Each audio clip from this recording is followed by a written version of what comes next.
시편 139편인데요. 1절에서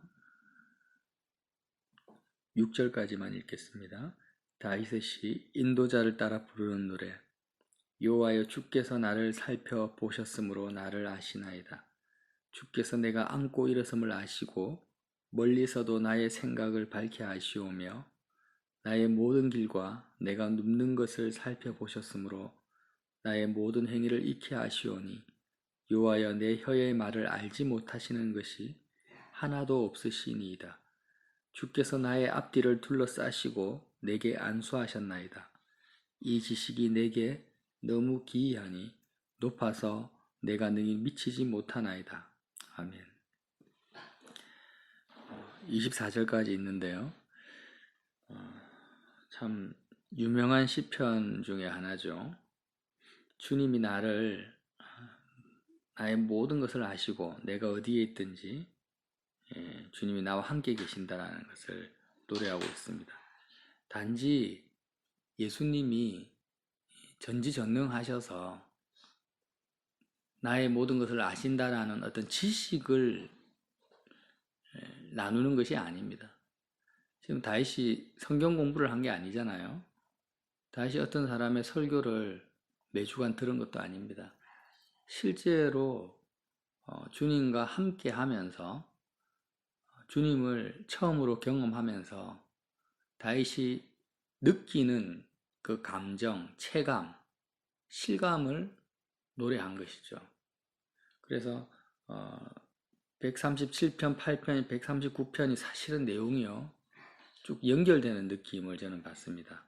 왜냐하면은 지금 특별히 138편은 다윗의 시잖아요. 똑같이 138편을 보면은요 여러 신들과 이름들이 있는데, 세상에는 사람의 마음을 쟁탈하고자 하는 여러 신들과 이름들 중에서 주님의 말씀, 이 복음을 통하여서 그 신들과 이름들 위에 오직 주님이 모든 이름보다 더 높아졌을 때 다윗의 마음에서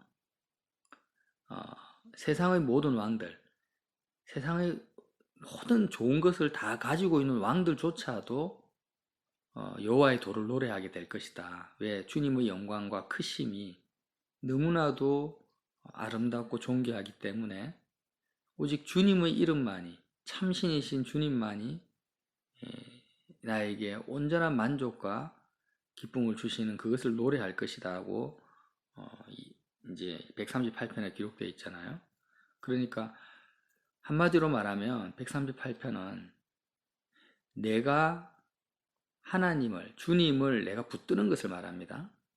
내가 세상 모든 것을 다 버리고 주님의 주님만을 내가 마음으로 소유하고 주님만을 높이고 주님만을 껴안는 것이죠.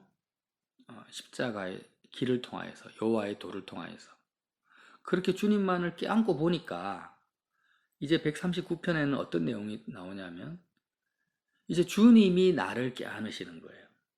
이제 이전부터 주님이 나를 먼저 사랑하셨는데 주님이 나를 껴안으시는 것이 느껴지는 거예요. 그 전에 두 마음을 품었을 때 세상도 내가 마음으로 붙들고 예수님도 마음으로 붙들고 이렇게 했을 때는 주님이 나를 얼마나 가까이 하시고 나와 함께 계시는지를 체감하지 못했다라는 거예요.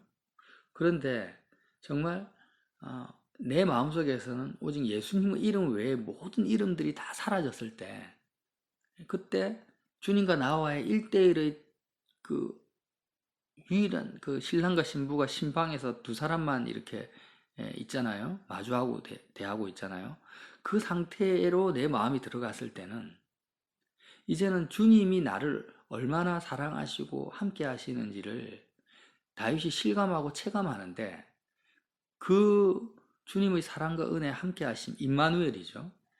그게 너무나 신비하고 기이하다라는 것을 노래한다라는 거죠.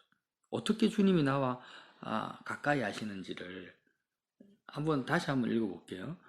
여호와여, 주께서 나를 살펴보셨으므로 나를 아시나이다. 내가 이전에 생각했던 것보다도 훨씬 더 주님이 나를 머리털 하나까지도 다 세시면서 너무 섬세하게 나를 아시고 있다라는 것을 이제 새롭게 느끼는 거예요. 어느 정도냐? 주께서 나의 안고 일었음을 아시고 있는 거예요. 이제 다시 느끼죠. 주님이 내가 앉을 때도 주님이 나를 알고 계시고, 내가 일어설 때도 주님이 나를 아시는 가운데서 나와 함께 계시는구나. 멀리서도 나의 생각을 밝히 아시고, 이 멀리서도라는 것은 주님이 나와 멀리 계시다라는 게 아니라, 사실 나는 비천한 이 세상에 속한 인생이고, 주님은 하늘 보좌에 계신 정말 거룩하고 존귀한, 한마디로 말하면 신이시죠. 어떻게 주님과 내가 이렇게 가까이 할 수 있습니까? 그런데 그 주님이 나와 이렇게 가까이 계시구나. 나의 생각을 모르는 것이 하나도 없구나 라는 것을 이제 깨닫게 되는 것입니다. 그냥 그전에는 그래 내 생각을 아시지 이렇게 지식으로 알았다가 정말 성령을 받고 보니까 주님만을 내가 마음에 품고 보니까 정말로 주님이 나의 모든 생각을 알고 계시네? 그렇네? 하고 이렇게 체감을 한다라는 거예요.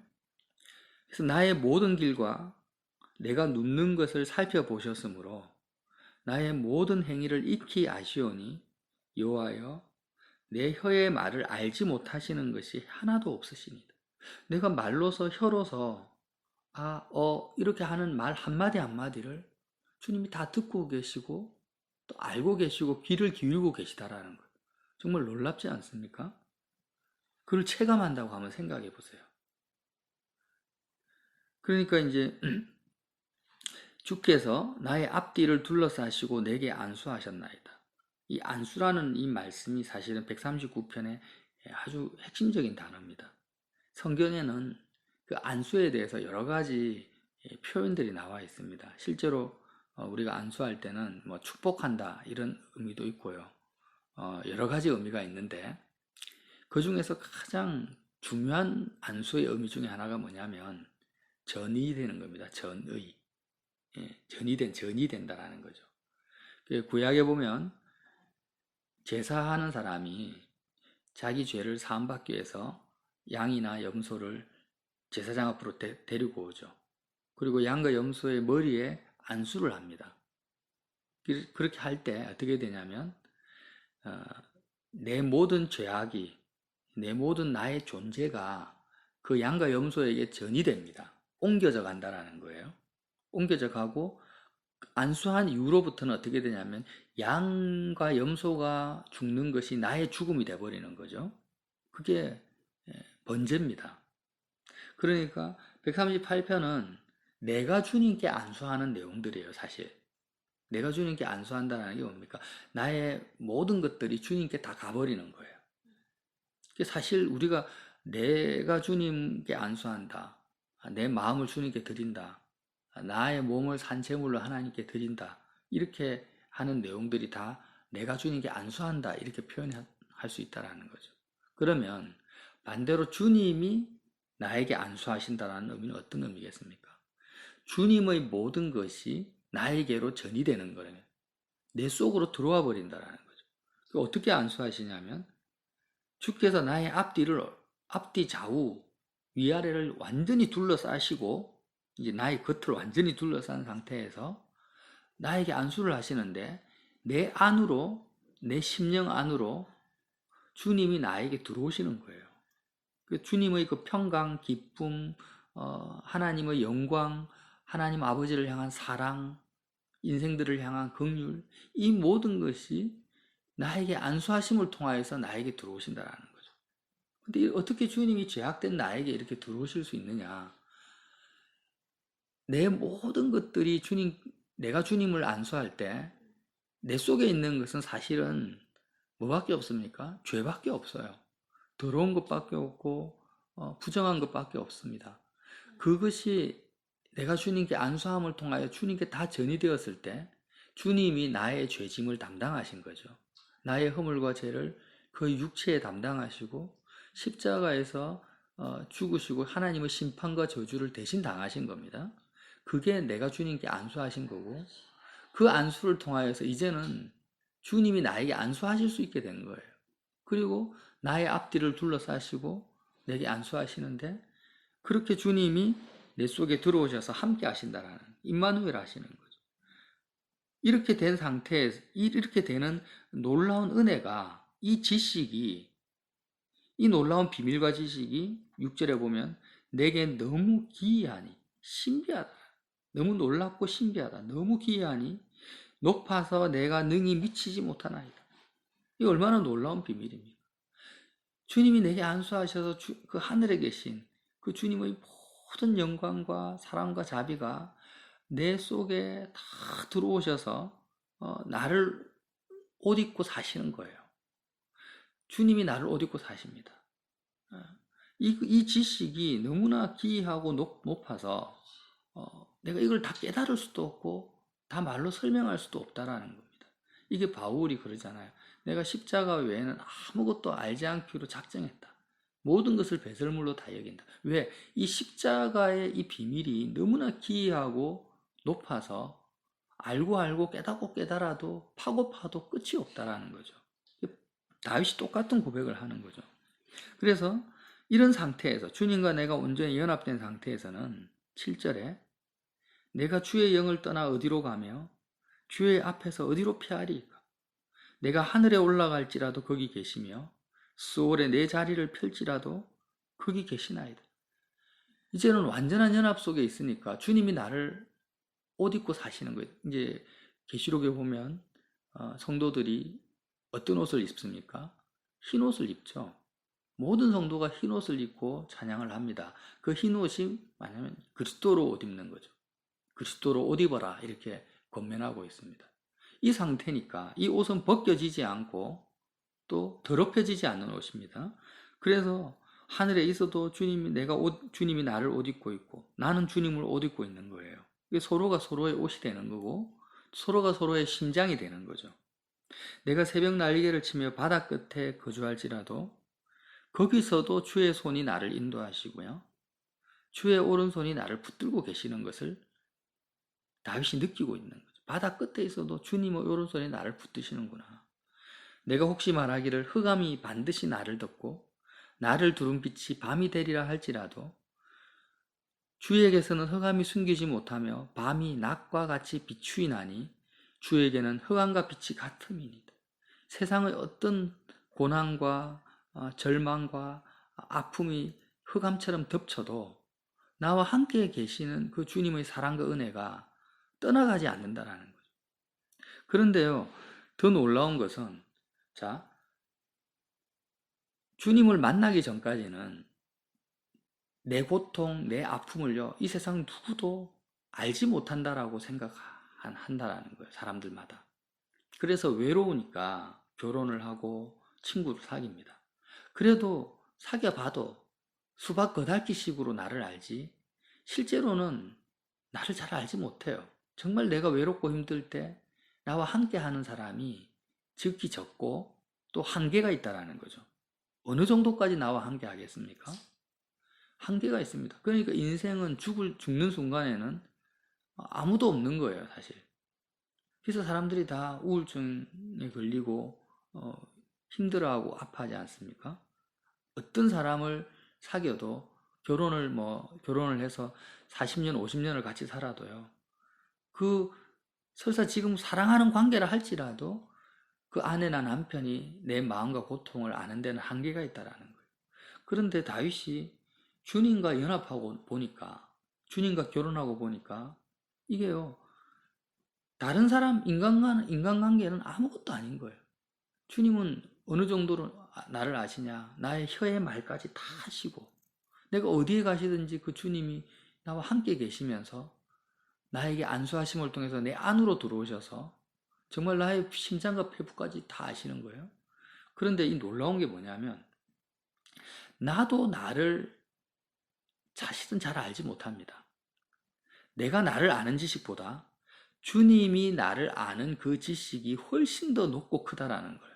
다윗이 그걸 발견한 거예요. 보세요.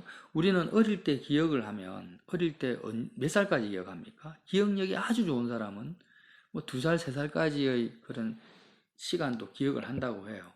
그런데 2살, 3살의 그 기억을 잠깐 어떤 아기 때의 모습을 보지 그걸 다 기억하는 사람은 없습니다.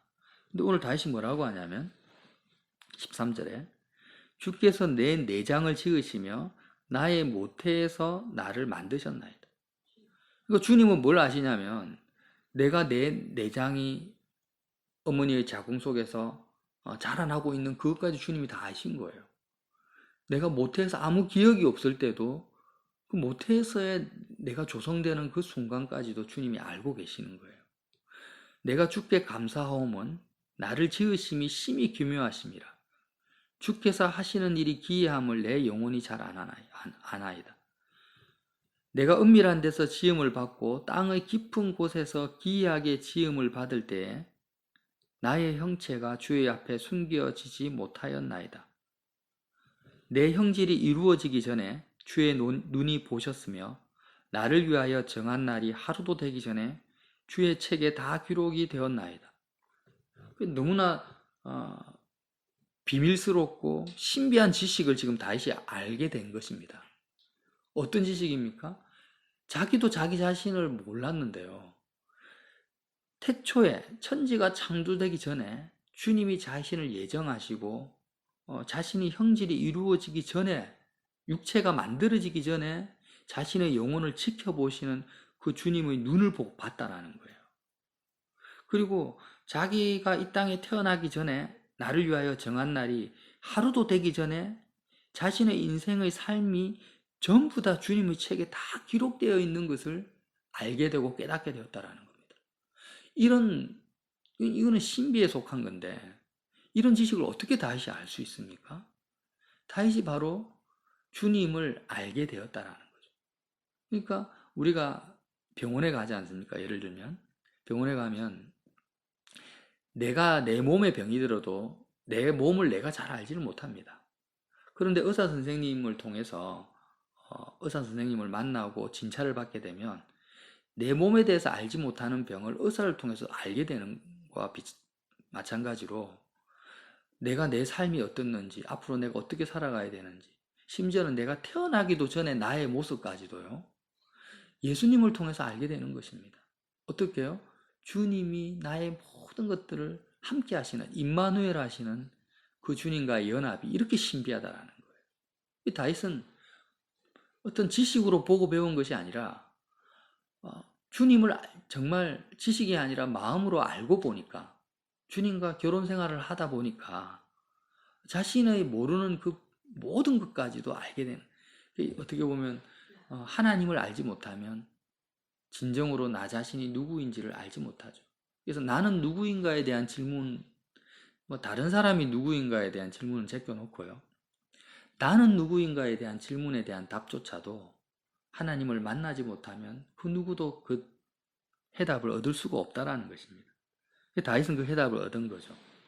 17절에 하나님이여 주의 생각이 내게 어찌 그리 보배로운지요 그 수가 어찌 그리 많은지요 내가 세려고 할지라도 그 수가 모래보다 많도소이다. 내가 깰 때에 여전히 주와 함께 있나이다. 주의 생각이 내게 어찌 그리 보배로운지요 라고 노래한 것은요, 셀 수도 없는 엄청난 주님의 생각이 항상 다윗의 마음속에 그 비처럼 햇살처럼 쏟아져 내려온다. 우리는 보통 보면은요, 사람들은 어떻게 삽니까? 자기 생각이 쉴 새 없이 떠오릅니다. 사업하는 사람은 어떻게 돈을 잘 벌 건가? 사업을 성공시킬 것인가? 사업에 대한 생각이 24시간 머리에서 떠나질 않아요.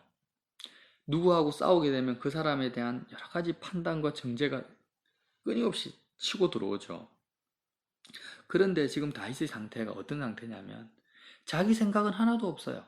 자기 생각이 삐집고 들어올 틈이 없습니다. 왜 그러냐면 주님의 생각이, 보배로운 주님의 생각이 하늘에 그 셀 수 없는 별과 같이 수없이 쏟아져 내려오고 있는 상태라는, 이런 상태를 한번 경험해 보셨습니까?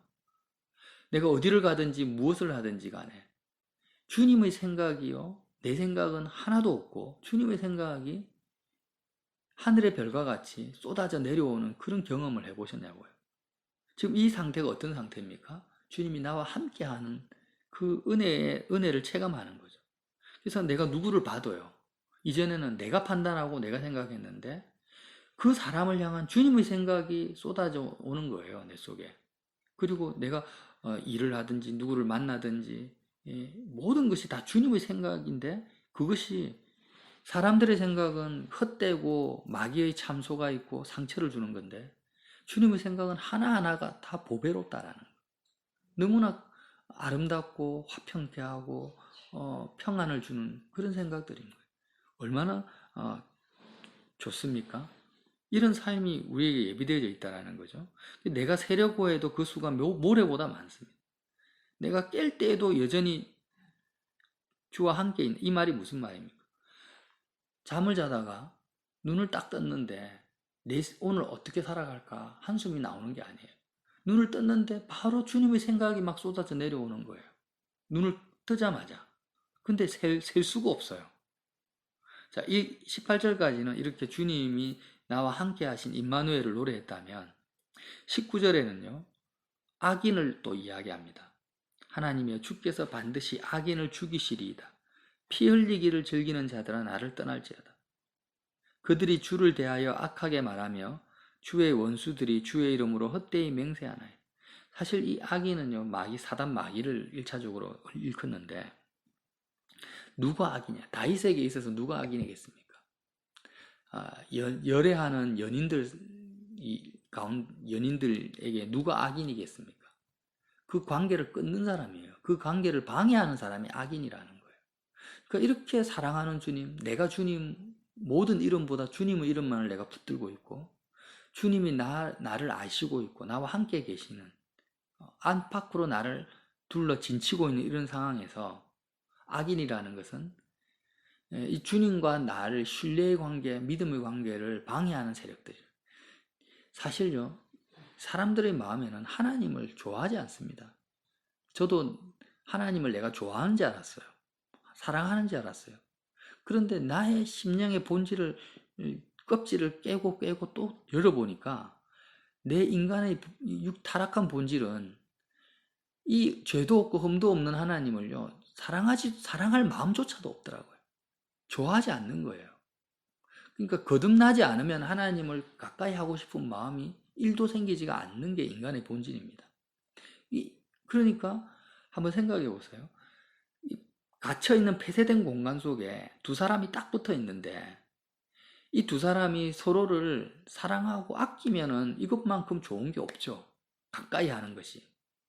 그런데 정말 사랑하지 않고 좋아하지 않는 대상이 24시간 같이 붙어 있다고 생각해 보세요. 이것만큼 지옥 같은 게 없는 거예요. 그러면 주님이 나의 안고 일었음을 아시고 내 혀의 말까지 하나도 모르시는 것이 없는 상태인데 내가 주님을 사랑하고 정말 내 마음속에 예수 그리스도 이름 외에 다른 이름이 없다면 이것만큼 나에게 천국이 없어요. 근데 나의 죄악된 본질을 가지고 주님 있는 상태에서 주님이 나의 앞뒤를 진치시고 내게 안수하시면 내가 어디에 있든지 주님이 함께 있다고 생각하면 이거는 좋은 게 아니에요, 사실. 이건 괴로운 거죠. 감시받는 거고 자유가 없는 거예요. 전혀 자유롭지 못한 상태입니다. 인생들은 이 전지전능하신 하나님을 사실은 좋아하지 않는 거예요. 왜? 자기 마음대로 살고 싶거든요. 내 생각대로 살고 싶고 내 뜻대로 살고 싶으니까 하나님과 함께하는 것을 사실은 싫어합니다. 내가 하고 싶은 일을 주님이 그냥 도와주셔서 내 마음대로 살도록 도움받기를 원하는 거지 주님 자체가 나와 함께 하시는 것을 원하는 게 아니에요. 그게 인간의 본성이라는 거예요. 그런데 이 본성, 그러니까 악인이라는 건 뭐냐면 그렇게 주님에 대해서 곡해하고 오해하게 만드는 거죠. 인생들이 왜 주님을 좋아하지 않습니까? 주님을 모르니까요. 다윗처럼 주님을 알지 못하는 거예요. 자신을 간섭하고 그냥 원하는 걸 하지 못하게 하고 정말 주님에 대해서 사실 곡해하는 거예요. 우리가 부모가 되기 전에는 부모의 마음을 모르지 않습니까? 그리고 부모가 돼서 자식을 키워보니까 부모를 아는 게 얼마나 내가 부모를 오해하고 곡해하고 판단하고 살았는지를 철이 들면 아는 거예요. 그것처럼 사단 마귀가 하는 것이 뭡니까? 계속해서 참소합니다. 에덴 동산에서 하와에게 했던 것처럼 하나님의 사랑을 의심하게 하고 하나님이 너를 싫어한다고 하고 하나님이 너를 심판하실 거라 하고 계속해서 하나님과 우리 사이의 관계를 갈라놓는데 어떻게 갈라놓느냐? 예수님의 사랑을 믿지 못하게 하고 하나님의 긍휼과 자비와 은혜를 알지 못하게 하는 거예요. 그래서 하나님이 너와 함께 하는 것보다도 세상의 부귀영화가 너와 함께 하는 것이 너희가 더 행복할 거다. 너가 더 재밌을 것이다. 더 기쁠 거다. 이렇게 속이는 거예요. 근데 세상의 부귀영화는 아무것도 아닌데 사실은 하나님 자체보다 더 좋은 게 없는데 그렇게 갈라놓는 사람이 뭐냐? 악인이라는 것입니다. 그래서 20절에 그 악인들은 뭐라고 하냐? 주를 대하여 악하게 말한다는 거죠. 하나님에 대해서, 예수님에 대하여 악하게 말합니다. 그래서 악하게 말해서 어떻게 하라는 거예요? 예수님과 함께 하는 것을 싫어하게 한다는 거죠. 주님과 함께 하기를 원하지 않습니다. 이게 바로 누굽니까? 주의 원수들이라는 거예요. 주의 원수들이 주의 이름으로 헛되이 맹세하나이다. 근데 이렇게 말하는 거리감을 주게 만드는 사람들은 예수를 안 믿는 사람이 아니라 주의 이름으로 맹세하는 자들이라는 거예요. 교회 안에 이런 자들이 있다라는 거예요. 그래서 이런 예들을 어떻게 알 수 있냐면 정말 기독교 1세대들이 이 다윗과 같이 주님과 함께하는 것을 즐기고 누렸다면 그 삶을 본 2세대들은 어떻게 하겠습니까? 주님을 가까이 하며 가까이 하고 싶겠죠. 나도 엄마처럼 아빠처럼 예수님을 믿고 싶다. 나도 목사님 장로님처럼 저렇게 주님과 동행하는 삶을 살고 싶다. 이런 마음이 들 건데 1세대들이 신앙생활을 잘못한 거예요. 가만히 보니까 예배드리고 주님과 함께하고 가까이 한다는 삶을 보니까 나는 저렇게 살기 싫은 거예요. 나는 저렇게 율법주의적이고 딱딱하고 형식적이고 외식하는 삶을 살기 싫다. 이런 느낌을 들게 만들어버린 거예요. 누가요? 주의 원수들이. 신앙생활이라는 것이 도 아니면 뭔데요? 내가 정말 다윗처럼 온전히 주님과 함께하는, 주님을 기뻐하며 즐거워하며 동행하는 삶을 진짜 산다면 나는 주님의 친구가 되고 주님을 섬기는 자가 되어서 많은 사람들을 주님께 인도하게 되겠지만 내가 외식하는 신앙생활을 살게 되면 어떻게 됩니까? 나는 주님의 원수가 되는 것입니다. 주님을 대적하는 자가 된다는 거죠. 왜? 나를 보는 사람이 나를 통해서 주님을 사랑하는 것이 아니라 주님을 미워하는 게 돼버리니까, 주님을 곡해하게 만드니까 참 무서운 거죠. 그래서 그렇게 외식하는 서기관과 바리새인들과 같은 그런 사람들이 주님의 이름으로 맹세하는 자인데 다 헛되이 맹세하고 있습니다. 다시 누구를 미워합니까? 21절에 여호와여 내가 주를 미워하는 자들을 미워하지 아니하오며 주를 치러 일어나는 자들을 미워하지 아니하나이까. 그렇게 외식하는 신앙인들은 사실은 주님을 사랑하는 사람이 아닙니다. 제가 그랬죠. 내 마음의 껍질을 까고 보니까 내 마음에는 주님을 사랑하는 것이 아니라 교회를 다니고 헌금을 하고 충성봉사를 했지만 또 사랑한다고 입으로 고백했지만 나의 본질은 하나님을 미워하고 있었다라는 거예요. 왜요? 내가 주님 자체를 구하고 있지 않아요. 세상의 좋은 것을 취하기 위해서 주님을 구했다라는 거죠. 그런데 진리로 조명을 받고 보니까 내가 정말 주님을 미워하고 대적하는 자였구나. 이런 내가 십자가에서 죽는 그 외에는 다른 방법이 없구나 라는 것을 깨닫게 된 것입니다. 그걸 깨달을 때 내가 십자가를 즐거워하게 되는 거죠. 붙들게 되는 거죠. 그래서 다윗이 뭐라고 합니까? 나도 이제 그들을 미워합니다. 주님을 미워하는 그들을. 내가 그들을 심히 미워하니 그들은 나의 원수들이니이다. 그러면서 또 자기 자신에 대해서 말합니다. 하나님이여 나를 살피사 내 마음을 아시며 나를 시험하사 내 뜻을 아옵소서. 나도 내 마음속에 도대체 어떤 끔찍한 마음이 있는지 내가 알지 못하오니 주님이 나를 시험하시고 내 마음을 밝히 아시오니 내 마음을 드러내 주셔달라는 거죠. 정말 하나님을 사랑하는지, 정말 하나님을 가까이 하고 싶은지 내 정체를 한번 시험해 달라고 합니다. 내게 무슨 악한 행위가 있나 보시고 나를 영원한 길로 인도하소서라고 합니다. 주기도문에도 뭐라고 합니까? 마지막 기도가 우리를 시험에 들게 하지 마옵시고 다만 악에서 구하옵소서 이렇게 기도하지 않습니까? 그래서 우리는 우리 자신을 알지 못합니다. 주님이 나를 아십니다. 우리가 주님 사랑합니다, 감사합니다 이렇게 입으로 고백하지만 정말 내 마음의 지성소 안에는 주님을 뜨겁게 사랑하고 있는지 아니면 세상이나 나 자신을 사랑하고 있는지 나 자신도 나를 속여버린다는 거죠. 이 다윗은 그것을 알았다라는 거죠. 그래서 저와 여러분이 정말 이 다윗의 139편 말씀 너무나 신비하고 경이로운 말씀입니다. 주님이 나에게 안수하셨어요. 근데 그 누가 주님의 안수를 받기를 원하냐라는 겁니다. 그 누가 다윗과 같은 삶을 살기 원합니까? 정말 하나님을 오로지 하나님을 뜨겁게 사랑하는 사람만이 이 139편의 임마누엘을 원하는 거예요. 정말 주님을 사랑하지 않으면 이런 139편의 임마누엘을 원하지 않습니다. 하나님 간섭 안 했으면 좋겠어요. 그냥 내가 하고 싶은 대로 내버려 두면 좋겠는 거예요. 그냥 나에게 돈이나 주시고 건강이나 주시고 나를 후원해 주시면 좋은 거지. 내가 소울에 있을지라도 함께하고 내 혀의 말을 다 아는 걸 누가 원하겠냐라는 겁니다. 그래서 정말 십자가의 길 외에는 여호와의 도 외에는 이러한 삶을 원하는 인생은 없다라는 참 슬프고도 신비한 내용이죠. 그러나 정말 주님의 임마누엘을